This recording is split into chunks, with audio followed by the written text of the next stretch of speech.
Bonjour tout le monde et bienvenue dans cette nouvelle revue de presse. Hier, c'était le retour des championnats, bref, du football qu'on aime et on n'a pas été déçus du spectacle, notamment en Italie. On a vu un super taureau avec du cœur face à Milan, comme l'indique la Gazzetta sur sa une. On a eu droit à une équipe du Torino très convaincante qui a fait la course en tête 2-0 jusqu'à la 88e minute. Et dans le Money Time, Alvaro Morata, tout juste débarqué cet été, a inscrit son premier but sous ses nouvelles couleurs avant que Noah Okafor égalise à la 95e minute de jeu, 2-2, score final. Une première pas emballante pour Paulo Fonseca et ses hommes, en difficulté en défense comme la saison dernière. Milan pourra au moins se consoler avec l'arrivée de Youssouf Fofana qui s'est engagé officiellement jusqu'en 2028 contre 25 millions d'euros. Autre match de fou, le Genoa face à l'Inter Milan. Mené 1-0 puis en tête grâce à un doublé de Marcus Thuram, les Nerazzurri ont finalement craqué après une main dans la surface et ce penalty du Genoa transformé en deux temps à la 94e minute. Ici aussi, score final 2-2, on s'est régalé. En Allemagne, on a eu droit au premier tour de coupe avec le Bayern qui s'est qualifié après sa victoire 4-0 face à Ulm. Mais l'interrogation de cette rencontre, c'est l'absence de Leon Goretzka dans le groupe bavarois. Comme l'explique Bild sur sa une, la raison est simple. Le Bayern cherche à intimider Goretzka. Comme annoncé par le directeur sportif Max Eberl et confirmé par Vincent Kompany, le club ne compte pas sur le milieu de terrain cette saison. Même si le joueur sait qu'il ne jouera pas, il n'est pas pressé pour autant de s'en aller, lui qui est sous contrat jusqu'en 2026.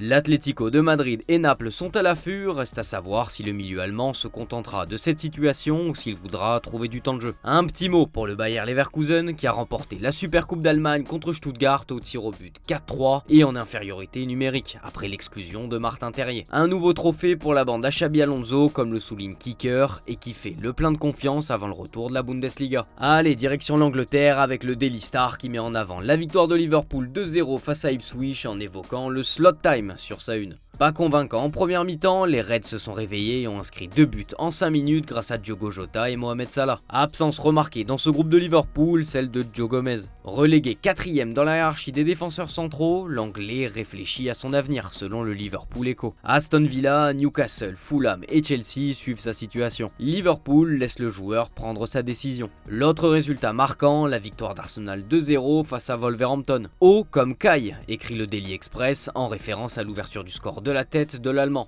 Dans la lignée de la saison dernière, Bukayo Saka s'est montré décisif avec un but. Il est le crack de Mikel Arteta et de son équipe pour le Daily Star. Au programme aujourd'hui, un énorme choc entre Manchester City et Chelsea. Le Manchester Evening News met en lumière sur sa une la détermination intacte de Guardiola. Le manager veut remporter un 5e titre de Première Ligue d'affilée pour écrire un peu plus l'histoire. Le Daily Star explique que cette soif de victoire est revenue grâce à un dîner avec plusieurs anciens joueurs du Barça 2008, dont Carles Puyol, il y a quelques semaines. Ces anciens joueurs l'ont aidé à se ressourcer et recentrer son esprit. Pour réussir ce défi, Manchester City et son entraîneur comptent bien conserver Rodri, pièce maîtresse du jeu. Selon le Mirror, City se méfie du Real Madrid qui lorne son joueur et veut donc le sécuriser au plus vite. Pour cela, le club lui propose de doubler son salaire, le portant ainsi à 4 400 € par semaine, faisant de lui un des meilleurs salaires du club. Chez les adversaires du jour, Chelsea, on aborde cette rencontre avec un petit goût de frustration. Car oui, selon le Daily Express, Victor Osimhen refuse de rejoindre Chelsea en prêt à moins d'un accord incluant une obligation d'achat. Osimhen ne veut plus retourner à Naples et n'envisage donc qu'un transfert sec, bloquant les espoirs de Chelsea. Un dossier qui patine toujours. On rentre en France avec un départ en trombe pour l'OM comme s'en amuse le journal L'Équipe qui en fait un jeu de mots sur sa une. Avec cette large victoire 5-1 face à Brest, Marseille envoie un signal fort porté par ses recrues et les idées de Roberto De Zerbi. Marseille est dans une forme olympique pour la Provence qui s'enflamme pour son équipe. Incapable de résister et de trouver une solution, Brest tombe de haut pour le Télégramme.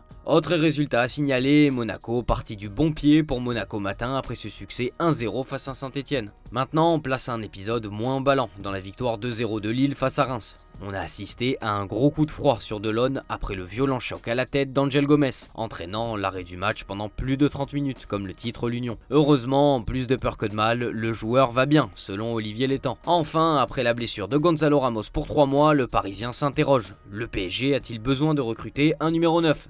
Si Luis Enrique pourrait évoluer avec un Dembélé ou Barcola en faux neuf, l'interminable piste d'Osimhen pourrait être réactivée. Sinon, le PSG a un profil surprenant en tête. La direction aurait pris contact avec Ademola Lookman de l'Atalanta selon la Gazzetta. Aucune offre pour le moment, Campos sonde simplement l'intérêt ou non du club et du joueur. Réponse dans les prochains jours. Bon, selon nos informations, le PSG aurait pris sa décision dans ce dossier du remplaçant de Ramos. Le club souhaite faire confiance à Randal Kolo Muani et les jeunes du club plutôt que de recruter selon nos indiscrétions. On boucle cette revue de presse en Espagne avec les oui en mode tueur, auteur d'un doublé pour permettre au Barça de s'imposer 2-1 face à Valence. Une entrée en matière parfaite pour le Polonais Hansi Flick qui engrange une victoire précieuse malgré la très jeune équipe alignée. Une jeunesse au milieu sur laquelle il va falloir s'appuyer pour compenser le départ de Gundogan. Selon Sport, l'Allemand a demandé à quitter le club et en a informé sa direction. En froid, avec Deco et Laporta, il estime qu'il est temps pour lui de changer d'air. Son nom est cité du côté de l'Arabie Saoudite et de la Turquie. Le Barça ayant besoin de liquidité pour inscrire ses joueurs, l'occasion semble trop belle pour ne pas être saisie. C'est l'heure de la rentrée pour le Real Madrid. Les merengues se déplacent à Majorque et devraient aligner la même équipe que face à l'Atalanta. Dans le groupe, Hendrik se pose déjà des questions sur son futur. Comme le révèle AS, le Brésilien veut s'imposer à Madrid mais a aussi conscience que la tâche s'annonce difficile et que la concurrence sera rude. Ne souhaitant pas stopper sa progression et perdre son statut avec le Brésil, le crack a prévu de faire un bilan en décembre. S'il n'a pas suffisamment de temps de jeu d'ici Noël, il prendra la décision de quitter le club en prêt au mercato d'hiver. C'est tout pour cette revue de presse, merci de votre fidélité, un bon dimanche de football à vous et à demain pour remettre le couvert. Ciao ciao.